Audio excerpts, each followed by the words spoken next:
Kamala Harris, la vice-présidente des États-Unis, est arrivée.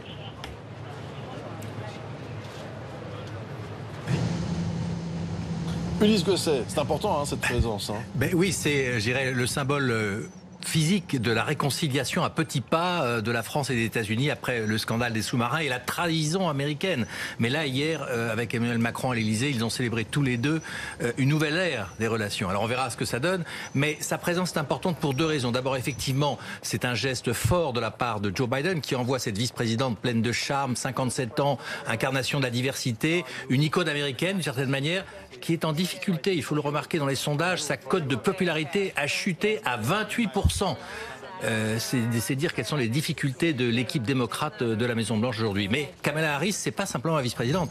C'est elle qui, éventuellement, en cas d'empêchement de Joe Biden, qui a 78 ans, pourrait devenir non pas le président, mais la première présidente des États-Unis. Donc, sa visite est importante. C'est la première fois qu'elle vient en Europe. Et elle est là pour affirmer donc le soutien non seulement des États-Unis auprès de la France, au Sahel, hein, on parle des engagements des opérations extérieures, l'engagement des Américains très important sur le renseignement, sur le soutien logistique, les ravitaillements, donc essentiel dans la lutte contre le djihad au Sahel. Et puis, si vous voulez, cette relation forte entre les États-Unis et la France qui avait été abîmée, on peut le dire, par cette affaire des sous-marins. Kamala Harris qui...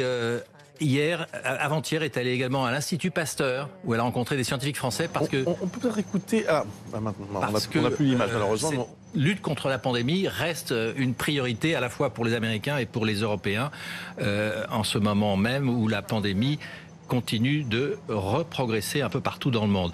Donc, visite effectivement importante. Et il y aura cet après-midi, au Forum de la Paix, un discours.